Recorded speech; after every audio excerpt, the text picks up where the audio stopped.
Alors, bonjour à toutes et à tous. Je me présente, je m'appelle Eric, j'habite à Paris et je voulais faire une vidéo par rapport à tout ce qui se passe en ce moment. Je pense que je fais partie des Français de parents immigrés silencieux qui aiment franchement la France et que je vais vous dire ce que je pense par rapport à la situation en ce moment et surtout j'ai envie de dire par rapport aux Français d'origine européenne, aimez la France, aimez votre culture, votre tradition, votre histoire aussi, parce que à force de détester vous-même, des personnes qui sont nées en France de parents immigrés africains ou antillais ou maghrébins, ils vont pas aimer la France. Et j'ai remarqué surtout il y a une haine de soi, et ça c'est pas normal.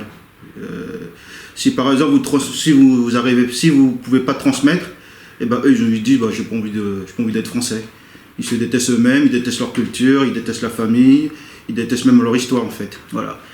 Et que par rapport à ce qui se passe en ce moment avec les statuts, moi personnellement, ça m'horrifie.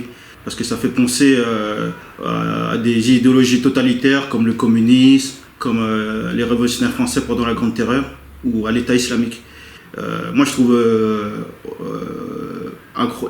incroyable que des gens veulent déboulonner par exemple Napoléon Bonaparte, Victor Schœlcher, ou Joséphine aussi, ou Jules César aussi.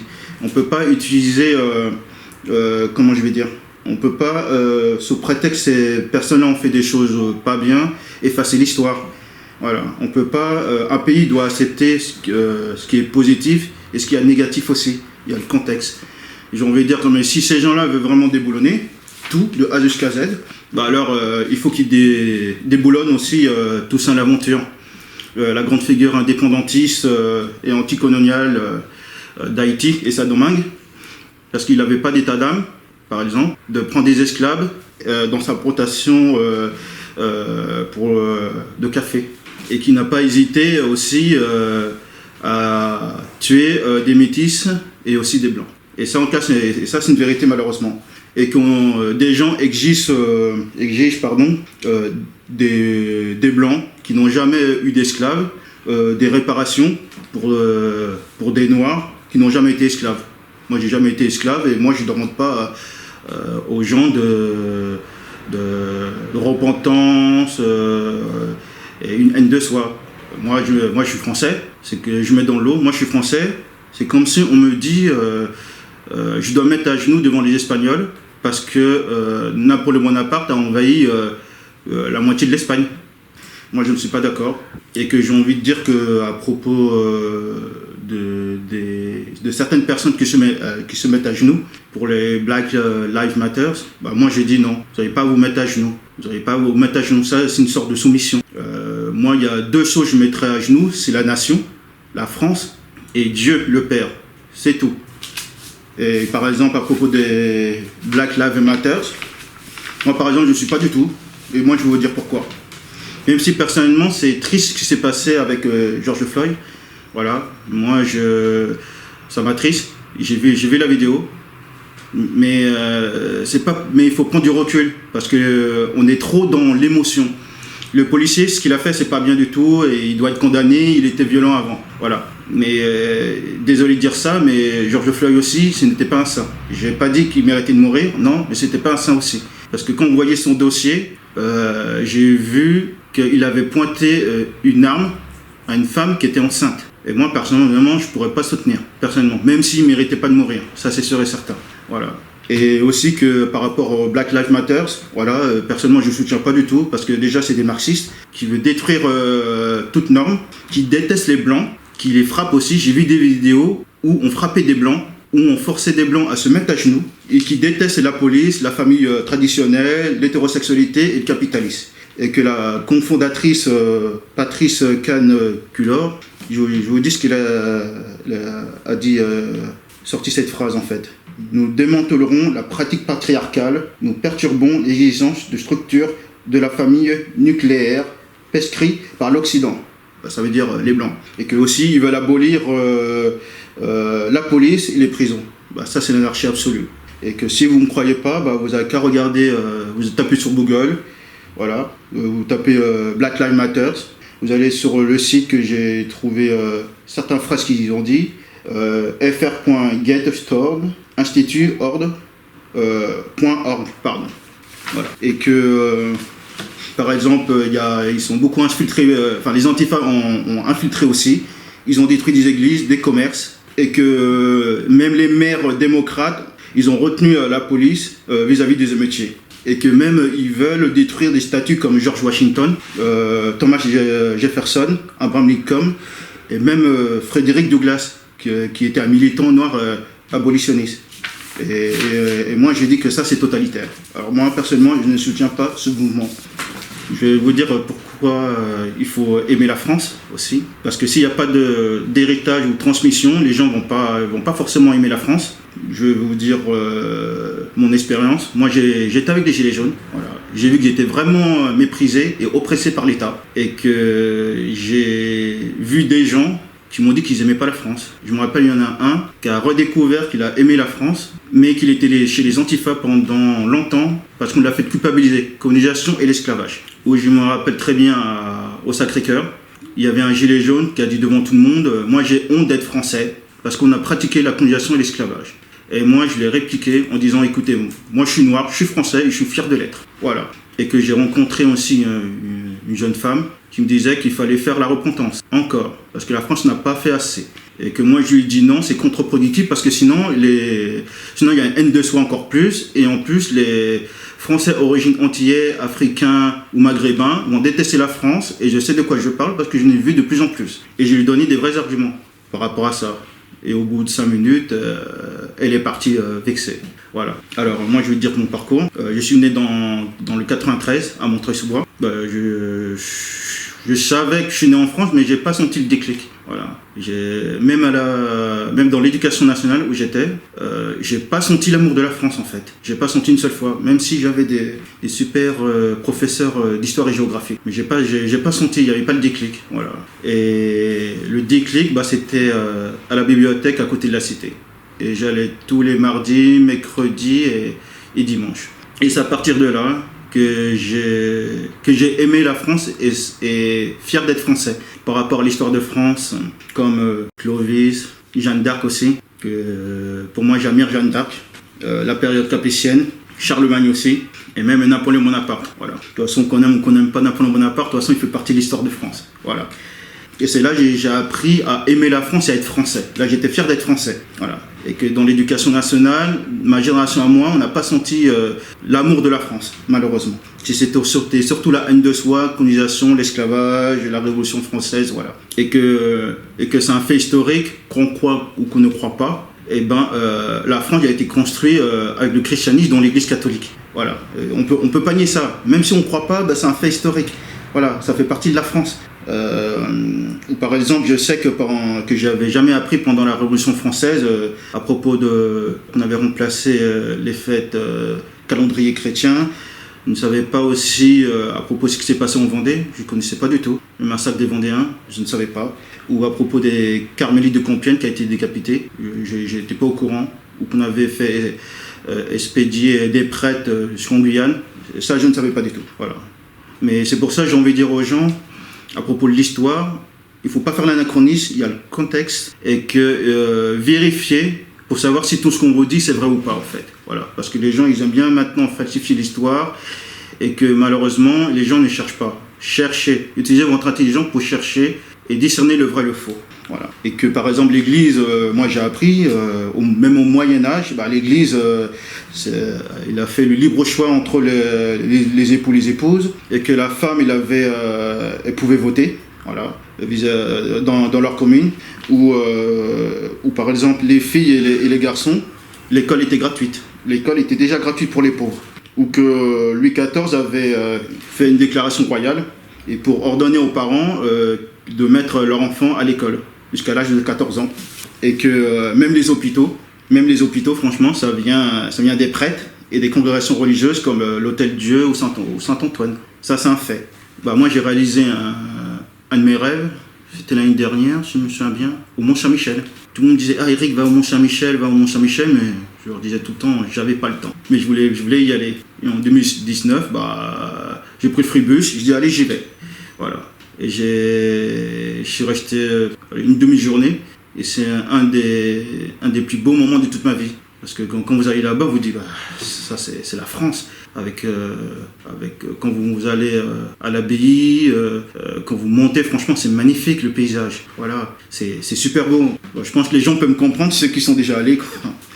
Et être français, ce n'est pas être né en France ou avoir une carte d'identité, mais c'est surtout avoir un héritage, en fait, quelle que soit la couleur de peau. Si vous n'avez pas d'héritage, il n'y a pas de transmission. Et après, c'est pas surprenant qu'on voit certaines personnes comme la Ligue des Noirs, la Ligue des défenses noirs africains, qui veut tout enlever, en fait. Et que moi, j'ai envie de leur dire aussi, vu qu'ils disent oui, la France est raciste, bah, moi, j'ai envie de leur dire, mais entre 1945 et 1954, il y a eu 50 députés noirs issus d'Afrique dans le Parlement français. Comme par exemple Senghor, Houphouët-Boigny et Sékou Touré. Voilà. Et que les gens, j'ai envie de leur dire, mais est-ce que vous parlez aussi en Afrique du Sud ce qui se passe où des Noirs, des Sud-Africains noirs tuent aussi des Blancs aussi, parce que toutes les vies comptent aussi. Et aussi qui tuent même leurs frères noirs étrangers. C'est bizarre, je n'entends pas parler ces gens-là. Alors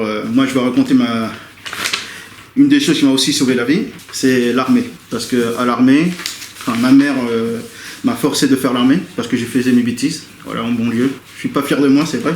Et ma mère m'a dit, c'est l'armée, ou c'est l'Afrique. Alors je n'ai pas cherché à comprendre, j'ai choisi l'armée, même si je n'aimais pas les ordres. Alors j'ai fait ma journée d'appel à Aubervilliers dans le 93. J'ai fait aussi mes 3 jours à Vincennes, voilà. Et je me rappelle très bien le lieutenant-colonel, pardon, qui nous a dit devant tout le monde, oui, si l'armée aurait occupé l'éducation nationale, il n'y aurait pas tout ce qui se passe. Alors là, j'ai dit, la percée, pardon.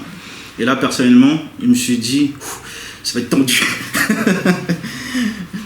Et ensuite, j'avais réussi tous mes tests et on m'a proposé d'aller à Verdun ou en Allemagne. Alors j'ai choisi Verdun. Et là, personnellement, ça m'a changé ma vie.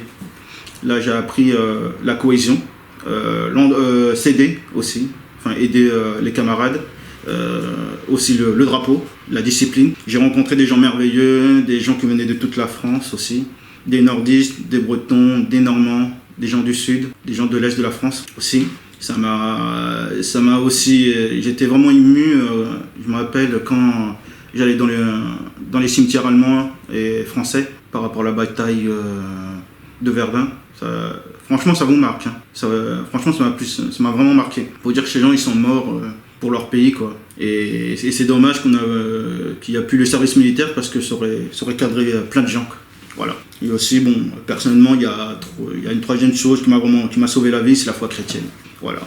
Et les deux choses qui m'ont sauvé la vie en premier, c'est la bibliothèque qui m'a fait aimer la France aussi, grâce aux livres d'histoire, et aussi l'armée.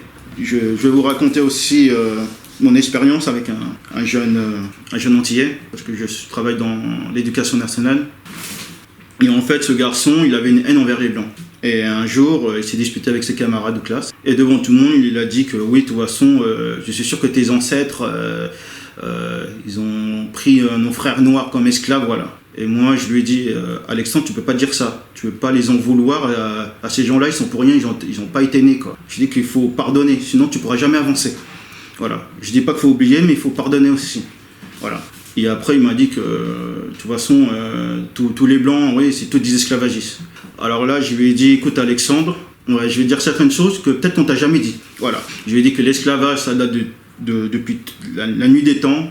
Les Romains, ils ont fait. Les Égyptiens, ils ont fait. Les Grecs aussi. Les Européens, malheureusement, ils ont fait. Et c'était les premiers à avoir aboli l'esclavage. Je le répète encore une fois. C'était les premiers à avoir aboli l'esclavage. Et en plus, il y avait la traite arabo-musulmane qui a duré longtemps. Voilà. Qu'ils ont même pris les Blancs comme esclaves aussi. Avec la piraterie des Barbaresques, qu'ils allaient dans le sud de l'Europe aussi. C'est une des grandes raisons que la France est intervenue. Et que même aussi, et ça c'est tabou, mais il faut le dire aussi, même l'esclavage entre Noirs africains. Je répète, même entre Noirs africains, ils ont fait l'esclavage entre eux. C'est un fait et c'est vrai. Voilà. Et que aussi, c'est pas les Européens qui sont allés dans la brousse pour prendre des Noirs. Non, c'est des Noirs qui ont pris leurs frères noirs pour donner aux Européens. Voilà, et ça c'est un fait. Voilà. Et que aussi, par rapport à la colonisation, je ne suis pas fanat vis-à-vis de la colonisation. Voilà. Parce que déjà, c'est une idée de la gauche de Jules Ferry, qui voulait faire, qui était anticlérical et qui voulait, au nom de l'idéologie révolutionnaire républicain, émanciper les peuples. Voilà. Mais que la colonisation, personnellement, je vous le dis, il y a des gens qui ont souffert, oui, ça c'est sûr et certain. Ça c'est sûr et certain. Mais que la colonisation quand même a fait arrêter les guerres tribales aussi, la famine, l'épidémie, cannibalisme et sacrifice humain. Et que la colonisation quand même, voilà, même s'il avait ses défauts, c'est vrai, il faut le dire, mais quand même ils ont fait les ports, les routes, les écoles et les hôpitaux. On ne peut pas juger dans notre mentalité, je dis encore, on ne peut pas juger dans notre mentalité d'aujourd'hui ce qui s'est passé il y a 200, 300, 400 ans. Il y a le contexte aussi. Les gens, ils ont beaucoup souffert, oui, de part et d'autre aussi. Voilà. Mais, et que malheureusement, il y a des minorités qui font la loi et que la majorité est silencieuse en fait. On peut être français, origine africaine, antillais et fier d'être français, voilà, déjà. Peut-être il y a des gens qui vont traiter une bounty, écoutez, moi c'est pas grave, et en plus j'aime bien le chocolat bounty, voilà, déjà. Je peux dire aussi, par rapport à mon expérience, oui, chez les policiers il y a des brebis galeuses, oui c'est vrai, oui, mais beaucoup font leur travail, et que de l'autre côté aussi, il y a des brebis galeuses aussi. Je sais de quoi je parle. Voilà, je vais raconter une histoire personnelle. J'ai une personne de ma famille qui était en prison, qui a fait des bêtises. Mes parents, ils l'ont carrément jeté, parce qu'ils ont dit qu'on est venu en France, c'est pour pas que notre enfant fait des bêtises. Mais c'est vrai que mes parents, ils avaient raison. Alors je suis allé le voir à Fleury, et je lui ai dit, écoute petit frère, moi je veux pas te renier, mais fais le tri avec qui tu traînes. Parce qu'à force de traîner avec des gens qu'il faut pas, tu vas tomber, et peut-être même malheureusement tu vas mourir. Fais le tri. Maintenant, tu es responsable. Après, moi, j'ai dit tout ce que j'ai à dire. Voilà. Et maintenant, il travaille. Voilà. Maintenant, plus de problème avec la justice. Je vais vous raconter une histoire. Moi, j'étais avec des amis dans une cité et un voisin s'est disputé avec un de mes meilleurs amis, Christophe. Il a appelé la police. Les policiers sont venus et le voisin m'a carrément accusé, moi, de l'avoir insulté. Et qu'en fait, j'avais rien fait du tout. Et après, un des policiers m'a carrément insulté. Et je lui ai dit, mais monsieur le policier, pourquoi vous m'insultez? C'est pas raison de faire ça.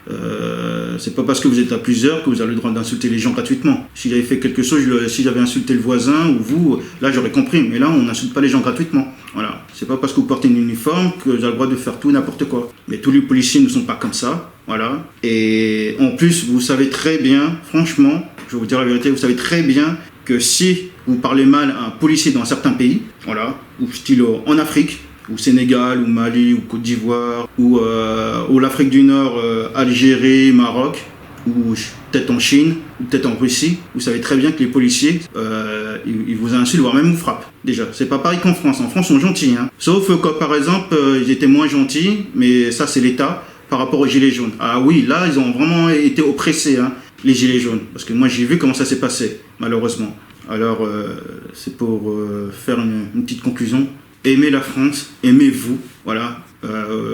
Chaque pays est fier de son histoire. Les Chinois sont fiers d'être Chinois, les Japonais aussi, les Algériens aussi, les Américains aussi. Pourquoi pas vous les Français d'origine européenne? Et pourquoi? C'est pas parce qu'il y a certains qui disent culpabilisation, colonisation, l'esclavage, être patriote, c'est facho, qu'il faut les écouter. Parce que ça fait depuis 30 ou 40 ans qu'il y a ça, et on voit les résultats maintenant. Et c'est triste. Soyez fiers d'être français, soyez fiers de votre histoire, de votre racine, voilà, déjà. Parce que eux, ils disent, de toute façon, eux, ils s'aiment pas, ils ont haine de soi, j'ai pas envie d'être français, hein. Voilà. Et d'un côté, c'est malheureux à dire, mais je peux les comprendre. Je peux les comprendre malheureusement.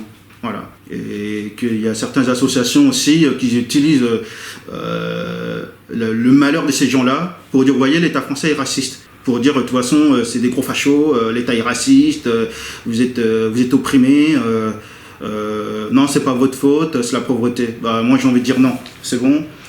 Moi, j'ai vécu dans une cité, je savais très bien que si je faisais quelque chose de mal, ma mère ou mon père me frappait. Voilà, c'est pas une question de pauvreté. Il y a des paysans en France qui sont pauvres, voire même qui se suicident. C'est pas pour autant qu'ils ont cassé des boutiques ou brûlé des voitures. La pauvreté, ça n'a rien à voir. Je suis désolé de dire ça. Moi, j'entends beaucoup de fois, j'entends ça, et moi, franchement, ça mérite. Non, c'est pas une question de pauvreté. Voilà, je pense qu'en France, il y a trop de laxisme.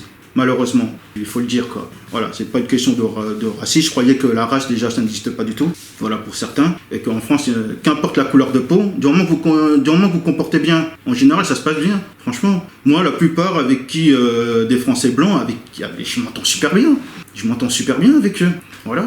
Et c'est pas parce qu'un Antillais, un jour, m'a traité de bounty, c'est parce que je parle avec des blancs, que je dis que tous les Antillais sont comme ça. Non, il y a des Antillais qui sont magnifiques, qui sont super. J'ai un de mes meilleurs amis et qui est Antillais, il s'appelle Franck, je le considère comme mon frère. Voilà. Coucou Franck. Voilà. Alors, conclusion, aimez la France, aimez votre culture, votre famille, votre tradition. De toute façon, la nature a horreur du vide. Voilà. Et franchement, lisez. Cherchez pour savoir si tout ce qu'on vous dit, c'est vrai ou pas. Parce que beaucoup de gens écoutent tout, mais ils ne cherchent pas. Ils disent oui, c'est ça, c'est la vérité. Mais moi, j'ai envie de dire, c'est bien d'écouter, mais il faut vérifier aussi. Voilà. Alors, merci de m'avoir écouté. Si vous n'êtes pas d'accord, ça ne me dérange pas du tout. Moi, je ne suis pas pour la pensée unique. Voilà. Mais donnez-moi des vrais arguments. Mais s'il vous plaît, pas d'insultes, parce que c'est contre-productif. Alors, je vous souhaite à toutes et à tous une bonne journée. Voilà. Prenez bien soin de vous et à bientôt, j'espère. Au revoir.